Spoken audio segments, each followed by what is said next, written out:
Eu até aproveitando os argumentos do Marcelo, que eu respeito, mas tenho divergência, eu entendo que um dos princípios bíblicos, inclusive, é não matarás. Então, Jesus Cristo foi vítima também da pena de morte injusta. Agora, eu vi o que disse o Dr. Felipe, que nós estávamos aqui acompanhando, o Dr. Fred, né, lá de Brasília. Ele disse que, inclusive, a questão da certeza da punição. Esse é o grande problema. Nós temos um ditado antigo no direito penal brasileiro: o que inibe o criminoso não é o tamanho da pena, e sim a certeza de punição. E no Brasil não existe certeza de punição, porque só 8% dos assassinatos são investigados. Só aqueles que são noticiados e cobrados pela imprensa ou aqueles que envolvem pessoas de poder e pessoas ricas. Nós só temos 3% dos crimes apurados também no Brasil. Então não adianta nada nós termos penas mais rígidas se nós temos um sistema de polícia e de justiça completamente falho. Um judiciário que também favorece os mais ricos, os mais poderosos. Então, nós teríamos aí pessoas pobres, jovens, moradores da periferia, sendo vitimados pela pena de morte e depois de matar, se descobririam que aquelas pessoas eram inocentes, como tem ocorrido nos Estados Unidos. Isso é um pressuposto. Estados Unidos, a maioria dos estados americanos antes tinham pena de morte, hoje já mudou. Hoje, 30 estados americanos dos 50 já não têm. Então, a pena de morte está acabando até nos Estados Unidos. Atualmente, 58 países do mundo têm.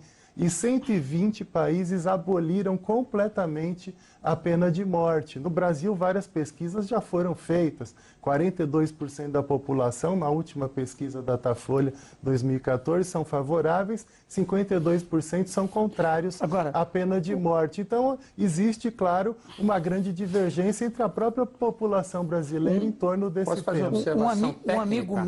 Um amigo meu disse o seguinte: quando um bandido ele encontra um policial, ele identifica um policial, ele mata o policial. Não é uma pena de morte? Lógico. E mais, queria fazer só uma observação técnica. Os Estados Unidos começaram a abolir a pena de morte contrária à população, por uma questão econômica financeira. Porque uma pena de morte tem um processo que se alonga num julgamento de mais de 10 anos, porque são infinitos os recursos, e essa pena de morte chegava a valer, no final, mais de 4 milhões de dólares. Então, a questão foi muito mais econômico-financeira do que a punição. E mais, essa questão do pressuposto que vai julgar errado, evidente, porque a cadeia tem um monte de gente lá e tem alguns que são inocentes. Agora, deixa eu explicar uma coisa. É justo um policial estar na rua, ser identificado e o bandido decretar a pena de morte do policial, porque já está decretada. É justo alguém invadir a minha casa, invadir a casa da senhora que apareceu ali, invade, estupra, violenta, ele entra na cadeia e dali a pouco, 8 anos, 7 anos, ele está na rua com um problema grave. A psiquiatria forense, eu estudei bem, né, não mostra um caso de recuperação de pedófilo e maníaco sexual. Esquece, não tem na literatura mundial. E quando eu cansei de fazer sozinho, eu convoquei, o Ariel conhece bem, o doutor Guido Palombi e disse: Guido, que é o maior psiquiatra forense desse país, estou errado? Um, dois. Convoco o Guido e digo: me explica se eu estou errado, porque eu não estou encontrando. E o doutor Guido Palomba, que é um psiquiatra de ponta e faz laudos seguidos, disse: Marcelo, não tem recuperação. É como se você tivesse um desvio de chip no computador. O que eu faço com esse homem? Eu boto ele lá 4 anos, todo dia eu vejo isso no Cidade Alerta. Ele já foi preso e condenado por estupro. Ele já foi preso e condenado por pedofilia. É o que é? É uma roleta russa? É a minha família hoje, a sua amanhã, a dele amanhã, e vamos ficar nisso? Não, não. Se o sujeito não tem recuperação, ele tem que sair fora do jogo. É expulso de campo. Por quê? Porque é seguido. São famílias seguidas, são crianças seguidas com cicatrizes que jamais, nem cicatrizes, hão de ser feridas que jamais vão se fechar. E eu sustento isso, sustento um sujeito na cadeia com água, roupa lavada, comida, segurança, 3, 4 refeições, luz, televisão, biblioteca e um chefe de família não tem que pôr a comida na mesa. Um preso custa 7, 8 mil reais para o Estado. Como é que pode? Mas eu entendo, Marcelo, até as suas ponderações, mas na verdade nós não estamos aqui defendendo a impunidade.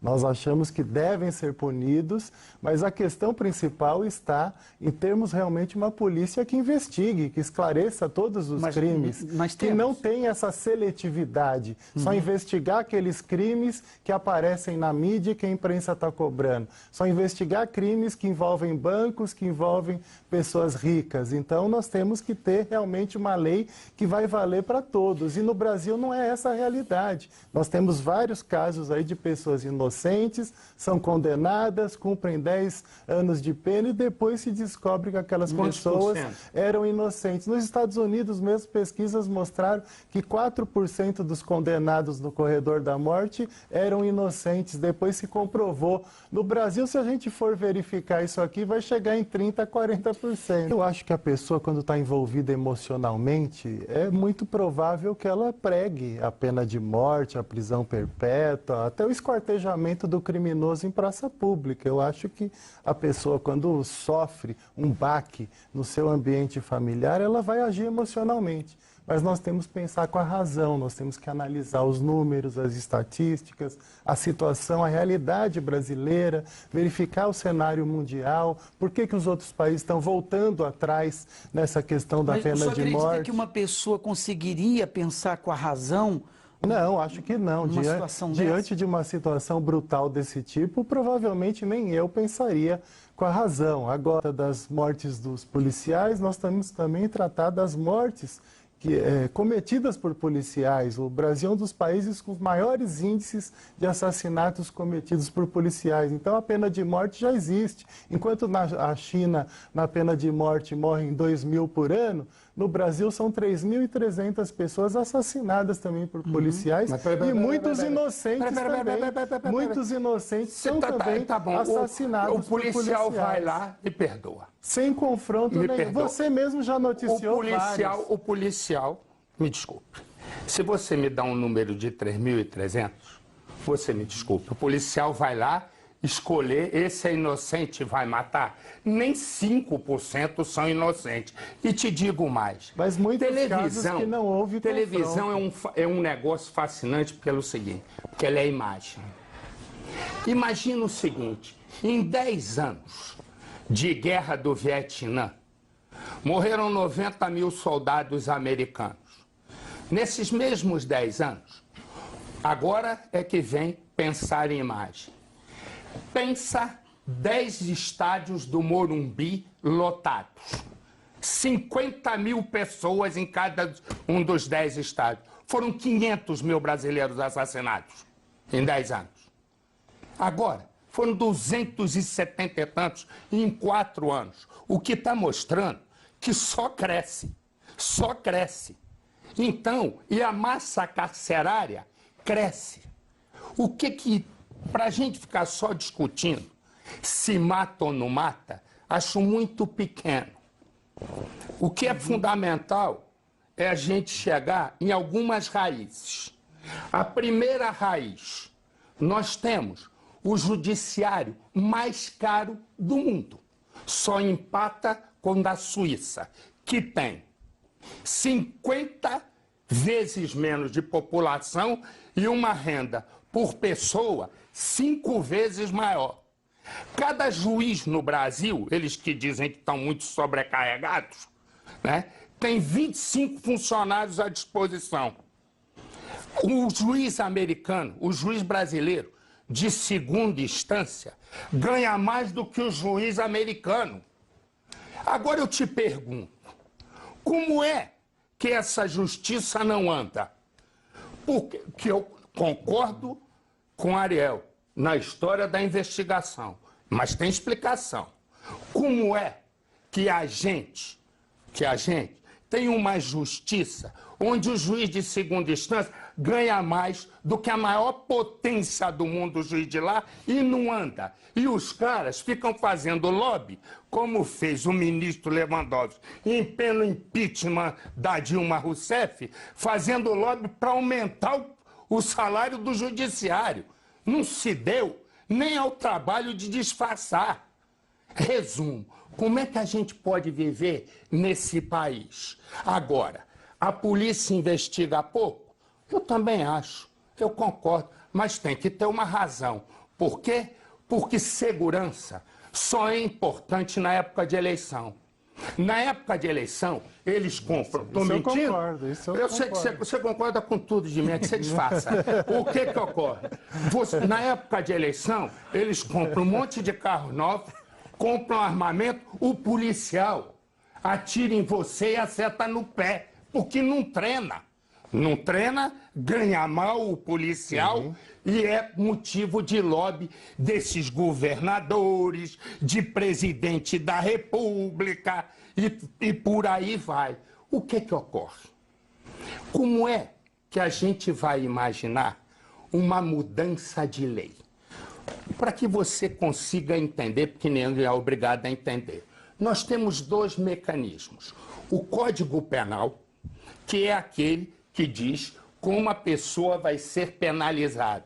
E o Código de Execuções Penais, que diz como essa pena vai ser cumprida. Se pegar o Código de Execução Penal, rasgar e jogar no lixo, já é uma vantagem para o Brasil. Porque, vou citar um exemplo que todos nós conhecemos. Pimenta Neves saiu no Dia das Mães. Ele nem mãe tem, saidinha. Suzana Richthofen saiu no Dia das Mães. Ela matou a mãe. Como é que ela vai? Saiu no Dia dos Pais. Ela matou o pai. Então, o que ocorre? É uma coerência. Não, eu vou te dar a palavra certa.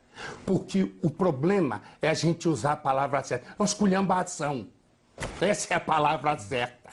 Como é que você imagina que esse Congresso Nacional, contaminado por corrupção, com mais de 100 parlamentares respondendo a processo no Supremo Tribunal Federal por roubo, prevaricação, por toda sorte, né, de miséria que eles praticam? Deixa eu te falar uma coisa. Pergunta para mim. Eu vou chegar em casa, vou pegar a Bíblia que eu estudo, e ninguém sabe, eu não sei nem por que eu estou contando isso aqui. Né? Eu estou contando pelo clima, né? Porque ninguém sabe. Contei uma história aqui espiritual que ninguém sabia. Achei que era um momento de contar. Okay. Resumo, eu vou pegar a Bíblia e vou tocar fogo? Eu sou burro. É aquilo que me faz viver. É aquilo que é a minha substância. É o meu éter. Resumo. Como é que você vai imaginar que um Congresso chefiado pelo Renan Calheiros vai votar o aumento da punição? Como é que você acha que a Câmara dos Deputados, do Valdir Maranhão e do Eduardo Cunha, vai modificar o perfil do país? É como se você quisesse ir na Disneylândia e achasse que o Mickey vai te dar o lugar dele. É só isso. Então, o que a gente discute da pena de morte tem que ter um aspecto do meu ponto de vista. Quanto mais um homem tem possibilidade na vida e sai da linha, mais ele tem que ser punido.